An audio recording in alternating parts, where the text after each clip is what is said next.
Hi, Kris. Thank you for coming. Hi, Ada. Nice meeting you. We're going to start talking about the data center investment and M&A in APAC region.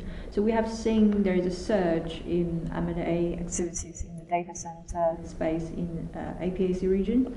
So what's driving the investment? Well, I think investors, more than likely with low-cost capital, looking for new asset classes and new sectors to invest in. Primarily, a lot of money that would have gone into real estate is now looking for alternate investments in the data center sector. And since it plays so close to both infrastructure and property, we're starting to see a lot of capital flow into the sector. Coupled with that, the demand for data center capacity obviously is on the rise.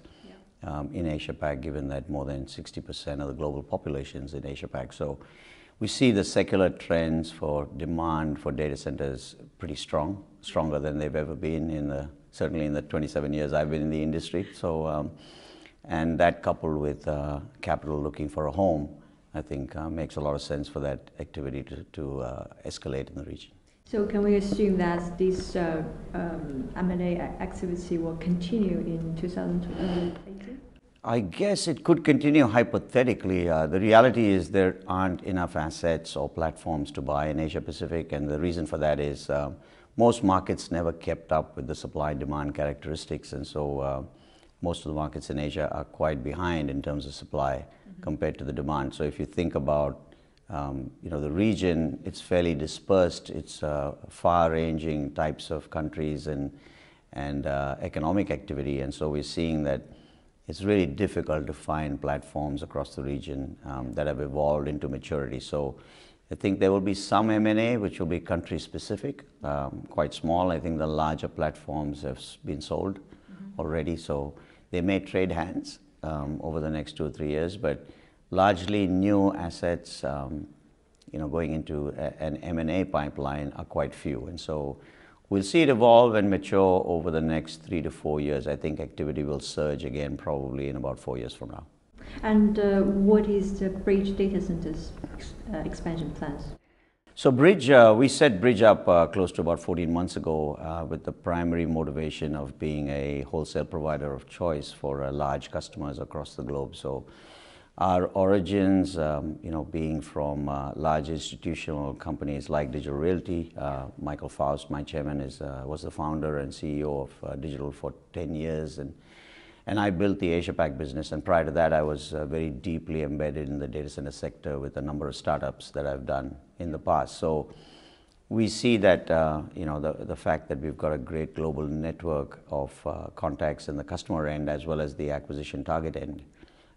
And given that now the surge in demand is really 3x what it was even 5 years ago, we think that there's a great opportunity for us to leverage with the right capital and expand across the region and build a platform that's differentiated in terms of the way we design and build and operate best-in-class product for global customers. And which markets are you targeting? Oh, we're currently in Southeast Asia. We've completed an acquisition in Malaysia, which is fairly large. It's the largest data center provider in Malaysia. We see that as a market where activity is picking up in the digital economy.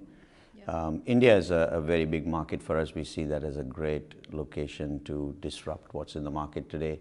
The product is certainly not up to a standard that global customers expect. So we have decided to go a greenfield build route in Mumbai, and then we're making an acquisition as well in India. And we see ourselves progressing to at least 4 markets in India over the next 2 years and having a substantial investment and footprint in that country. Singapore is already on the cards, and we're doing things here. And then we clearly expect to see Hong Kong, Indonesia, Australia as the next key markets for us, and Japan won't be far behind. Yeah, that's interesting to hear that Japan will be a market like you are targeting as well.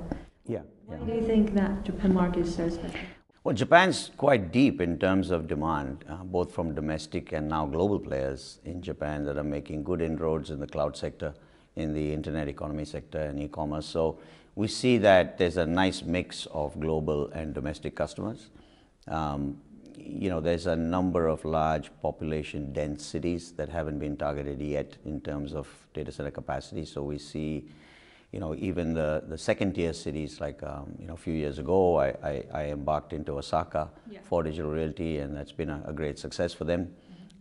We see those kind of markets as key to expansion plans in Japan. Tokyo is heavily concentrated, and clearly with the earthquakes and tsunamis, there's a big drive to move out to other cities in Japan. So it's a very interesting market for us. It's deep, it's broad. There's a lot of capital and there's a lot of demand in that market, so we see that as an interesting market for us. You just mentioned that there is a greenfield project taking place in India, and I suppose probably it's connected with some financing plans. So what's the financing plans?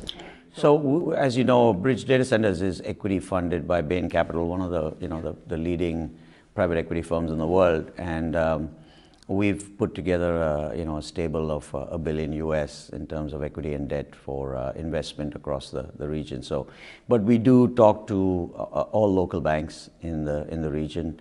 Primarily, we like to keep the financing onshore where our assets are, clearly to match our interest expense with our revenue. So we typically try to look at local banks at this point in our cycle, and that's very country specific, but eventually over time we see that rising up to kind of more corporate debt over time. And in terms of the expansion in the markets you just mentioned, like Australia, Hong Kong, Indonesia and India, what's your kind of expansion plan, organic or non-organic? Could be both. I think we never rule out acquisitions, but what we're very focused on is that any acquisition targets that we investigate or we explore and we look to consummate must fit with the vision for Bridge Data Centers. So right from the product to the staff we inherit to the product offering and the customer service that we are so focused on is to be a one-stop shop across the whole region for our large global customers. So it's imperative that they're not operating as islands in the different countries. So if they meet our vision or we can convert it to our vision, yes, we'll certainly look at it. Otherwise, we're not afraid of both speculative or new greenfield developments, even in emerging economies where we've had significant experience in the past doing these projects in these economies. So we think that they need a product like what we put together globally, and particularly from an operations perspective, they're seriously lacking today. So what we want to bring is that robust operating experience to all these expansion cities that we look at in terms of greenfield projects. How do you think the disruptive technologies impact your business? I think technologies, they're fast changing. There's a lot. I don't consider any disruptive technologies to be that much of a threat. I look at business models evolving and revenue models. Those are more that we keep our eye on.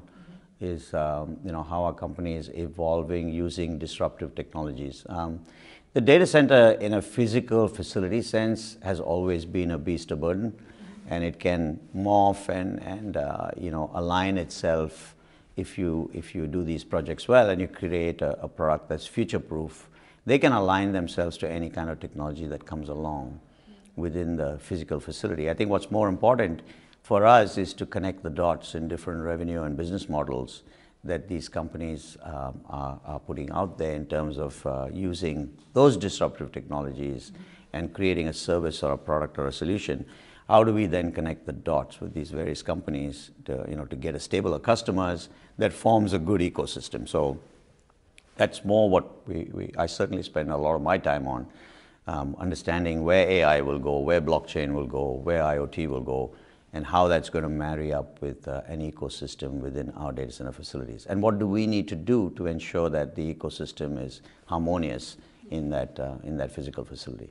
How do you think the business model have been changing for data center business? Data centers, they've always been either at one end the wholesale, at the other end the retail, and there's shades of gray in between in those models. I don't necessarily think there's a lot of differentiation in terms of business model, and hasn't been for a while.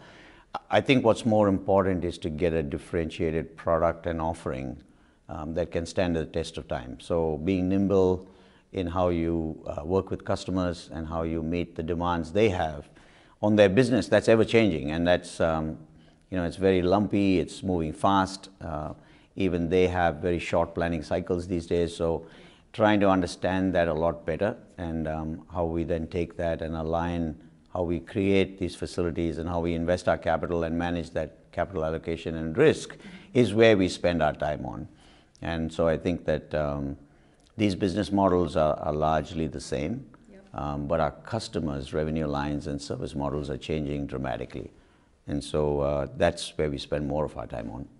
Thanks very much, Kris. And the last question is, what do you think about today's event? I think there's a great mix of finance people in the room today, and also some stalwarts around TMT space from different countries. So it's a great mix of people I'm seeing in the room today. And I think it's probably generating some really healthy debate going forward, because the industry is on what I call on fire right now. And I think that it's great to get perspective from CEOs, CFOs, and finance people from different countries in the region. It puts a great perspective on what's happening, in a more connected sense across the region. So, no, I think it's great. Thank you so much, Kris. Yeah. Thank you. Thank you, and thanks for having me. Yeah. Thank you. Bye-bye.